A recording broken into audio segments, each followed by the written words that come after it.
Welcome to KetoMealsAndRecipes.com. Today I'm going to show you how I make my version of keto ravioli, and I will also show you 3 different flavors of fillings that I use to stuff my ravioli. Actually, there's a bonus 4th version too, which is a combination of some of the ingredients. One thing you'll find about these ravioli, they're a little bit larger and they're very filling. And best of all, they're really easy to make and freeze easily for prep-ahead meal planning if you make extra ravioli. There are many different ways you can serve these low-carb, gluten-free and grain-free ravioli. For example, just serving them plain, fried in butter or oil, they taste amazing. Or you can serve them as they do in various regions of Italy with a nice rich sauce. I'll give you more on that later. I ask that you please keep watching because at the end, I'll also show you how to combine these ravioli to make it a complete meal. To help you decide which fillings to use, I will include my macronutrient chart for each filling variation. Here, on this table, I have assembled the ingredients I will be using to make my fathead dough and the various different kinds of fillings. Whenever I make my ravioli, I always begin by first making all of my fillings. The macronutrient ratio for the first version, the ones with the sausage, is 3.4 to 1, with 1.3 grams of total carbs, 0.5 grams of dietary fiber, resulting in only 0.8 grams of net carbs per ravioli. For this sausage stuffing, I'd take a shortcut. I actually use one of my favorite Italian sausages. The first thing you have to do is cut off and remove the outer casing.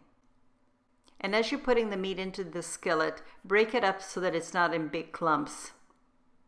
Then fry it over medium-low heat, tossing frequently and making sure you don't burn the sausage. When the sausage meat is cooked all the way through, scoop it out and transfer it into a bowl and set aside for later. The next filling I'm going to show you how to make is for the mushroom ravioli version, which has a macronutrient ratio of 2.7 to 1, 1.9 gram of total carbs, 0.6 grams of dietary fiber, resulting in 1.3 grams of net carbs per ravioli. Begin by cutting the mushrooms and dicing them into very small pieces. Also chop up the onion into very small pieces. Then toss the butter into your skillet, and when the butter is starting to melt or is melted, also pour in the oil and stir to combine. Add the onions and saute until the onions are starting to become translucent. Then toss in the diced mushroom and toss to combine. And season with salt, paprika, and garlic powder. Then to a small bowl, add your egg and the fine ricotta cheese. And with a fork, lightly whisk to combine. Toss this egg and cheese mixture into the skillet with the mushrooms. And cook for 2 minutes, stirring frequently. When done, scoop out into a bowl to prevent overcooking, and then cover the bowl with cling wrap to keep the filling nice and moist, and set this aside. Now the third filling I'm going to show you how to make is for the spinach and cream cheese ravioli, which has a macronutrient ratio of 3 to 1 with 1.9 grams of total carbs, 0.6 grams of dietary fiber, resulting in 1.3 grams of net carbs per ravioli. Now get your skillet, which is placed over medium-low heat, add the cream cheese, and let it melt a bit. At this point, toss in your fresh baby spinach and gently toss to fold and combine. If you don't have fresh baby spinach, you could also use frozen spinach. However, if you're using frozen spinach, let the spinach thaw completely and then squeeze to get as much of the water out from the frozen spinach before cooking it. Now, back to our fresh spinach. When you've noticed that the baby spinach has wilted, scoop everything out and transfer into a bowl. Now that my 3 different types of fillings are made, the last thing I like to do is to make my version of fathead dough.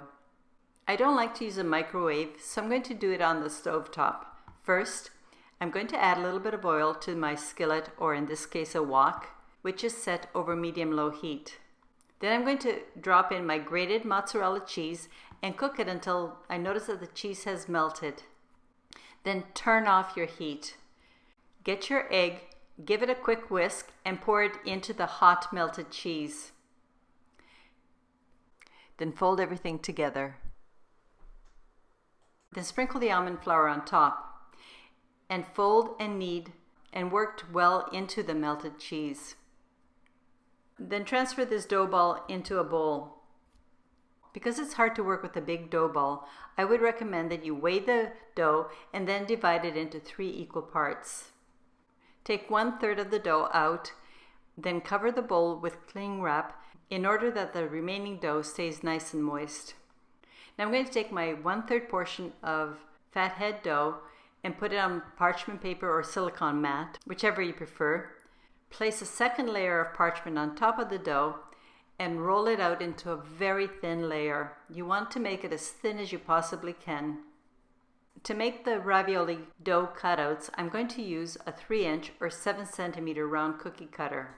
Because I want to make them look a little bit fancier, like the store-bought, I'm going to use my cookie cutter that has a fluted edge because I just think it looks nicer. By the way, I bought a complete set of these fluted cookie cutters for just $2 at my local dollar store. You don't have to get really expensive equipment all the time. But if you don't have a fluted cookie cutter, use whichever kind of cookie cutter you have. If you have watched my channel for a while, you'll know that every once in a while I like to throw in a bit of food history. So here's a brief history of ravioli. The first question is, are pierogies and ravioli the same thing? The answer is no. To begin with, ravioli originates from Italy. It's believed that ravioli were introduced to Italy during the Middle Ages. And since then, they've become an integral part of the Italian pasta culture.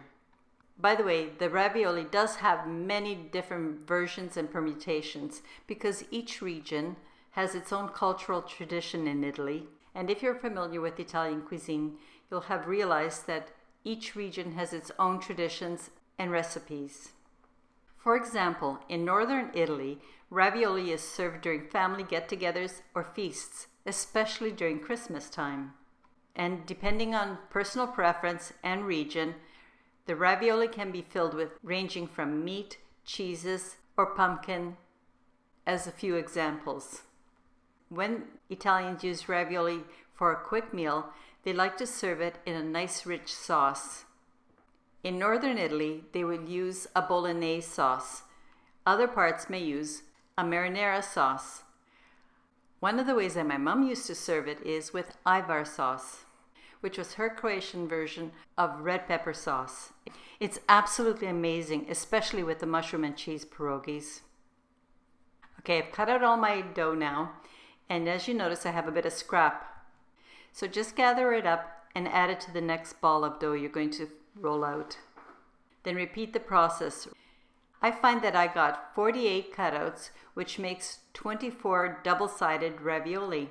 All the cutouts are done, and now it's time to assemble the ravioli. I'm going to begin with the spinach cream cheese stuffing. Scoop out 1 tablespoon filling and place it in the center of the cutout dough. Then using a spoon, just very gently and slightly flatten the surface. Put a second dough cutout over the filling and use your fingertips to gently press the edges together. You could also use a fork, but that will ruin the fluted effect. For the plain sausage version, drop a slightly heaping tablespoon of your prepared sausage and place it in the center of the ravioli dough. Then cover it with a second layer of dough and press the edges gently. After your cutouts have been out for a while, you may notice that they don't always stick together, but don't worry. I will explain how to get them to hold when I'm frying them. Or another thing you could do is lightly wet the perimeter of the bottom piece of dough and then press the 2 pieces together. That'll help them stick better. Now here's the bonus 4th filling idea I'd like to share with you. I begin by taking some of the plain prepared sausage and some of my spinach and cream cheese mixture and combine them. You can also combine the mushroom and sausage. That goes really well too. So do mix and match and find out what your favorite filling would be. Or do you prefer something like a pumpkin filling? Please leave me a comment. I'd really like to hear from you. Now we're going to make my favorite, the mushroom filling. So scoop out 1 tablespoon of this filling, like you did with the others. Position it in the center of the fathead dough and place a second disc on top. If your fathead dough is starting to get a little dry and not sticking, just very lightly wet the bottom perimeter and then place your second disc on top and press them together gently. Okay, I've shown you how to make the 3 different versions, so then just use whatever fillings you like best, or all 3 of them, and finish making the rest of your ravioli. With the fillings I've shown you, we'll make for 8 of each of the 3 different versions. As I mentioned already, this ravioli recipe is excellent for prep ahead and for freezing. Now to finish the ravioli, place a frying pan or crepe pan set over medium heat, drop in the butter, and when the butter is sizzling, carefully transfer the flat side of the ravioli into the pan. Don't overcrowd because you have to get your spatula between them. Then leave the ravioli alone for about 1 minute or until the bottom is lightly golden. Here's how you remedy ravioli that is not sticking together. What you'll notice that as your fathead dough is frying and getting warmer, if you press down very gently, it will bind together really well because the dough is so much softer as a result of all the cheese you used. Okay, the bottom is done, so carefully scoop and flip the ravioli and fry until the second side is also lightly golden. You don't have to over fry because the filling is already pre-made. When your ravioli are done, transfer them to a plate and repeat until you have made as many ravioli as you need to serve for your meal. If you're wondering how to prepare frozen ravioli, that's really simple. Just take however many you will need out of the freezer, let them thaw a bit until the center is nice and soft, and then you can fry them. If you want to just serve a side dish of ravioli or ravioli as your entree and part of a meal, here's a few combinations that we really like. I really love these ravioli served with a nice hot bowl of tomato soup. My preference is the spicy version of my tomato soup, but if you are serving it to people who don't like spicy food or to children, I would suggest the milder Campbell-style copycat soup. Another thing you can do is combine these ravioli with a salad. One of my favorite salads to serve the ravioli with is the strawberry baby spinach and avocado salad. Or be creative and serve these ravioli with whatever side dish or sauce you prefer. Again, leave me a comment. I always like suggestions. Thank you very much for taking the time to watch my video. I hope you have found this recipe to be something that you can add to your keto, low carb, and gluten-free lifestyle. If you did like my recipe, please share the link with someone you know, and most importantly, come back when I post my next video. In the meanwhile, do check out the end cards for more recipe ideas. Until next time, have a very happy and healthy day. Cheers!